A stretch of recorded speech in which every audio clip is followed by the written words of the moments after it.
I bring greetings to all of our visitors here. I learned a lesson not to skip this part, so I would like to also thank my wife, Chef Zwilly, for being here with me. First Lady of Durham. And I also want to thank First Lady Dr. Jill Biden and the Biden-Harris administration for choosing the city of Durham and the Research Triangle Park as a location to celebrate the White House initiative on women's health research. For the fellas in the room, we're feminists. We're supportive of this, and we have to be the strongest advocates.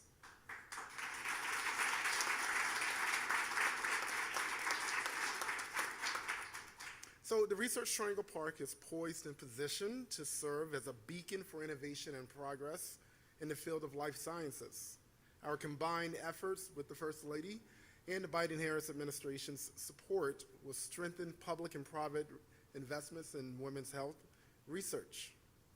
RTP plays an important role in expanding and leveraging data collection and analysis, and they have the full throttle support of the city of Durham and Durham County and our neighbors, Raleigh and Wake County, and the Triangle at large.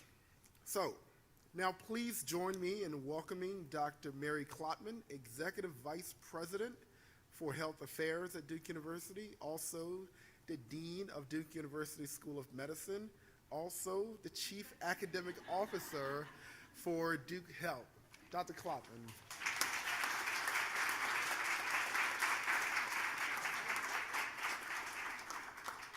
They don't pay me for all those titles, but anyway, good afternoon, everybody. Thank you, Mayor Williams, and to Dr. Biden and Dr. Clayton. Welcome to Durham. Thank you. The best city in the country. As the Executive Vice President for Health Affairs and the Dean of the School, I'm so pleased to welcome all of you who are out of town to the Research Triangle. Federal investments in biomedical research have been instrumental in propelling Duke and the Triangle to a forefront of scientific discovery as a hub of scientific innovation and economic activity. We're so proud of our regional partnerships in this area, in which Duke, as well as the other institutions, have been active community partners contributing to this collaborative ecosystem.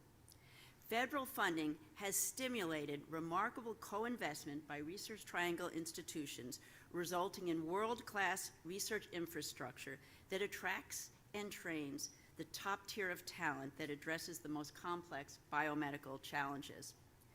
Duke, as well as UNC, are among the few NIH comprehensive cancer centers. Our relationship there goes back to over 50 years as one of the first centers named, and has resulted in pioneering advances in cancer research and treatment. Federal funding has helped build the Human Vaccine Institute into one of the world's leading institutions to fight infectious diseases. With federal support, the Vaccine Institute researchers are currently making encouraging progress toward a universal flu vaccine and pan-coronavirus vaccine. Research funding creates jobs in academia and generates collaborations that fuel the growth of the biotechnology industry. Many startups and spin-off companies have emerged, translating research discoveries into commercial ventures. And this highly skilled academic workforce attracts investment by pharmaceutical and other companies, raising the standard of living and quality of life and bolstering the regional economy. We are so proud of our collaboration between Duke and NC Central as recipients of NIH Building Interdisciplinary Research Careers in Women's Health, BIRCH, training grant program with more than 20 years of continued funding. Thank you to Dr. Clayton and her leadership in support of Career Development Program. This program helps foster innovative collaborations and boost the careers of physicians and scientists at Duke and NC Central who are working to improve women's health and understand the influence of sex as a variable in health and disease. Current Birch Scholar, Dr. Audrey Bluer, has found that women are significantly less likely to receive life-saving CPR when they have cardiac arrest in public, and she's working to improve public health training to reduce that disparity. Another Birch Scholar, Dr. Darlene Taylor at NC Central, working with Dr. Frederique Jays at Duke, are collaborating to create innovative new therapy for uterine fibroids, a leading cause of hysterectomy.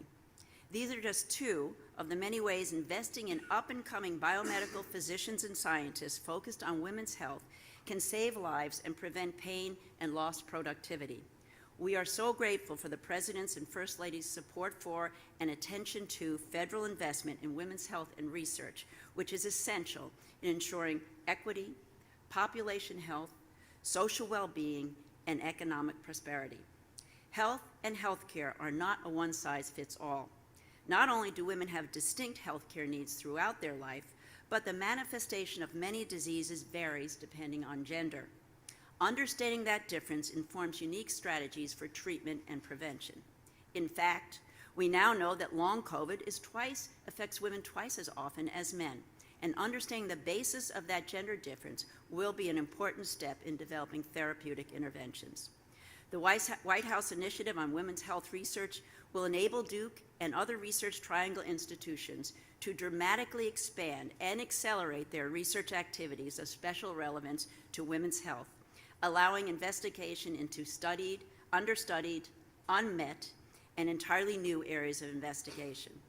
It will significantly accelerate the pace of discovery, hastening the translation of laboratory discoveries into improvements in clinical care. It will encourage innovation by supporting the kind of high-risk, high-reward research that yields important breakthroughs. It will foster new partnerships between academia and industry, which are crucial for making new drugs, therapies, and devices available to our patients. Thank you, Dr. Biden, for being here today and highlighting this critical issue on behalf of our mothers, sisters, daughters, friends, and neighbors. We look forward to working with you. And now it is my honor to introduce our Governor, Roy Cooper. Thank you.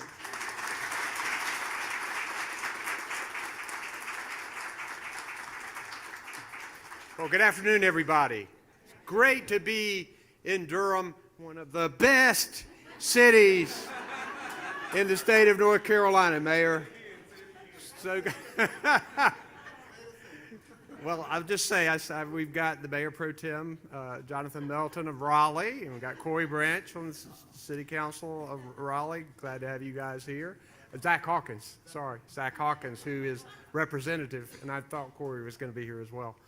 And see Senator Natalie Murdoch. We also have our Secretary of Health and Human Services, Cody Kinsley, with us today. And, you know, two strong women who are heads of our county commissions of our two largest counties, Chair Commissioner Anita Alam and then Chair Shanika Thomas of Wake County. So that deserves a big hand from everybody as well. Zach, I know who you are. I'm sorry I had to.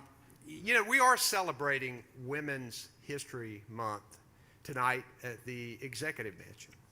And we're highlighting the determination and the courage and the hard work of women all over North Carolina who are an integral part of the progress we're making in our state and our country. And it's important for the more than 5.5 million women and girls in our state to have equal pay for equal work, equal opportunities, and equal access to quality health care. In North Carolina, through executive orders, I've instituted paid parental leave. We've removed the question about salary history from state employee applications because we know traditionally women's salaries have not been as high. We've made it easier for women to work while they are pregnant. And with the help of the Biden administration, we have expanded Medicaid in North Carolina.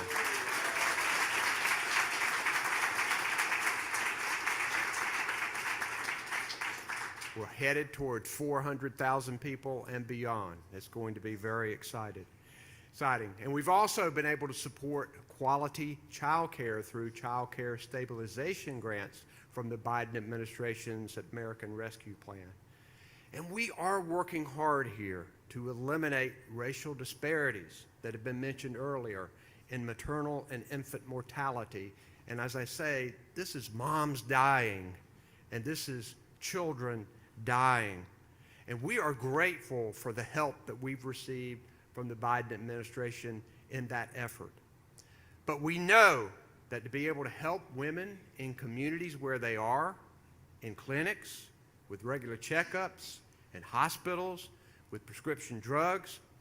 We need to do the research to help the medical community find the preventions, the treatments, and the cures that work. I see Brooks Bell sitting over there, who's been working to fight colon cancer and working to help fund research. Those are the kinds of things that we need. And for too long, there's been an underinvestment in women's health research, which has resulted in women getting shortchanged on the health care that they need. The First Lady here knows that, and that's why she is here. It's extraordinary what she and her husband have been able to do for this country and to be able to get things done in the political environment that we have. They just continue recognizing what we need to do to actually help people on the ground, and they get it done. And when you're talking about health care research, Dr. Biden, you have come to the right place. Because we are not one of the best states in the country. We are the best state in the country for that. Dr. Clayton at NIH knows that North Carolina is becoming a life sciences and biotech industry epicenter. We have now the best array of public and private universities in the country, with more four-year HBCUs and more HBU students than any other state in the country. And our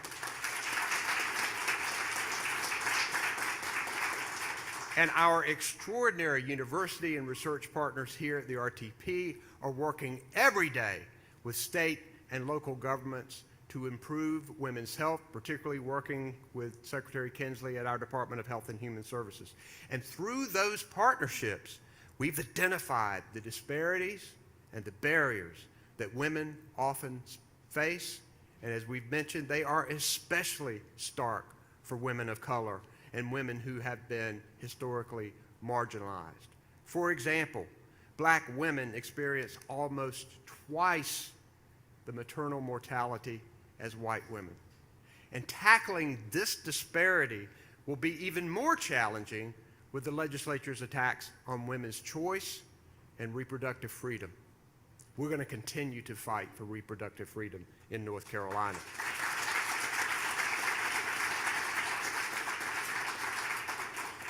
The First Lady's visit today shows that she cares deeply about the health and women here in North Carolina and all over the country. More research, more innovation, more attention to women's health will lead to better lives for women, their children, and their whole families. We're grateful for all of the work that she's done. She's been here to talk about education and workforce and to make sure that we've got the people we need to implement this amazing infrastructure money that has come to North Carolina. But I'm particularly excited about this initiative, and I'm proud to introduce to you the First Lady of the United States, Dr. Jill Biden.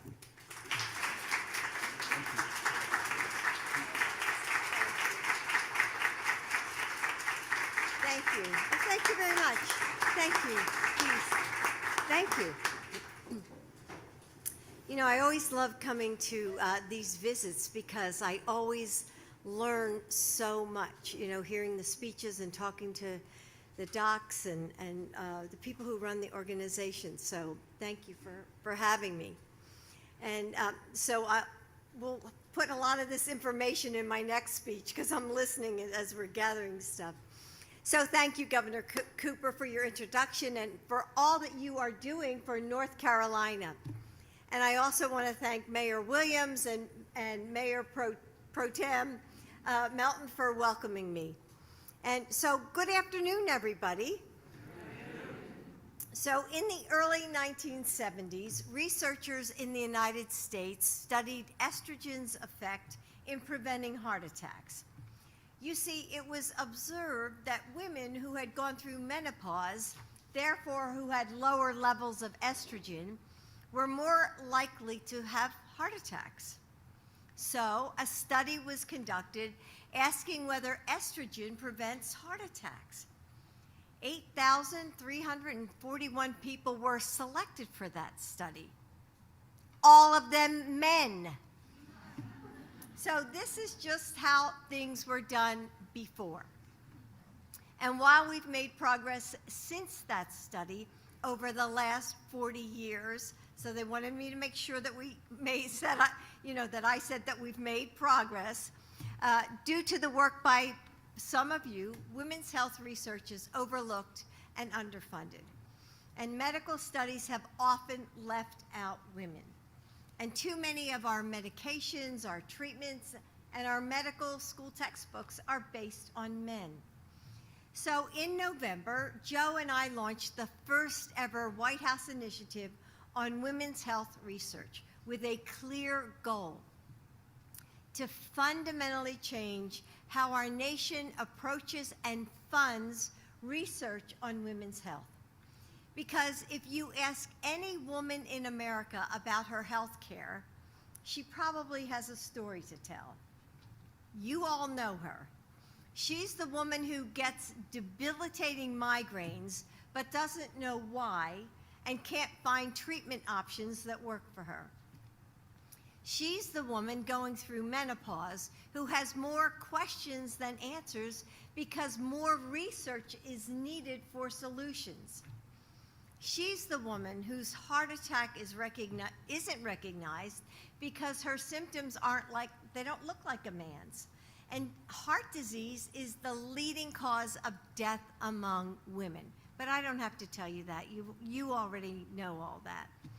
So many of us and so many of the women in our lives suffer from health conditions for which we simply don't have the answers or the solutions.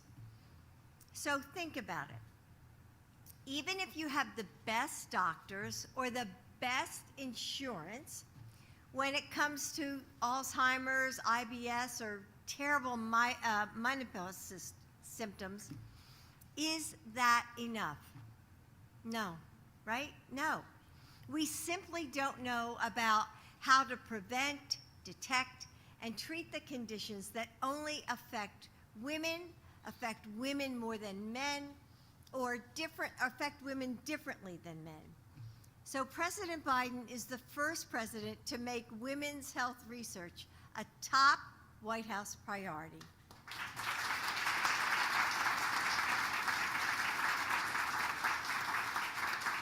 And he's investing resources into understanding the science behind the conditions that so many of us experience. Just a few weeks ago, ARPA-H, the new agency that President Biden created to pursue breakthroughs in health research, launched its first ever sprint for women's health, putting $100 million into women's health research and development this year. And during Joe's State of the Union address, he called on Congress to invest $12 billion into women's health research. And just 2 days ago, he signed the most comprehensive executive order ever to expand and improve research on women's health, and announced $200 million in new NIH funding for this work.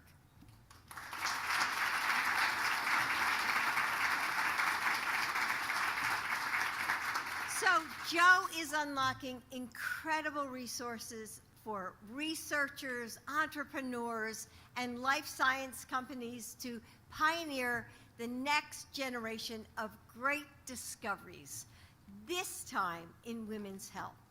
And that's why I'm here today at the Research Triangle, drawing on the might of your world-class universities and led by visionary state academic and business leaders.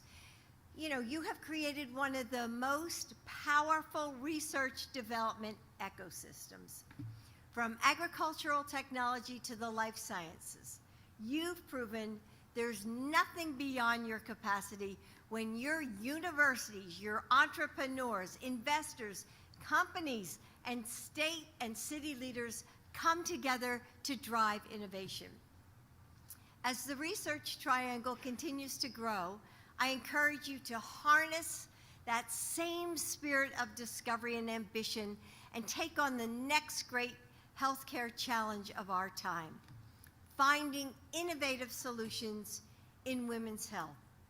It's the right thing to do, and it could be the next big thing for your bottom line. But don't just take it from me. In 2021, the women's health market was estimated to be worth like $9 billion. But the Boston Consulting Group estimates that in just 8 years, that number is going to grow to $29 billion.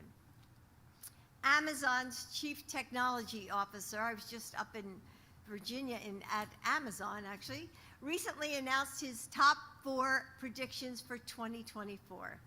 And he predicted that femtech finally takes off. Women's healthcare reaches an inflection point as femtech investment surges.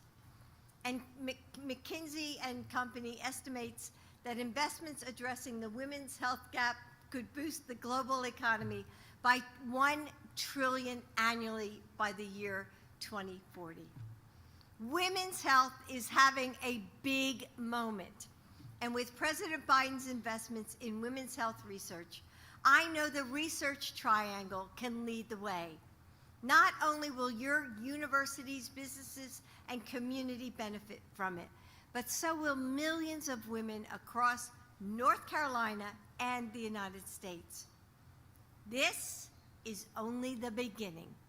Together, we can write a new future for healthcare, a future where women leave doctors' offices with more answers than questions, where no woman or girl has to hear that, oh, it's all in your head, or it's just stress, where women aren't just an afterthought in a world designed for men, but the first thought in a world designed for everyone.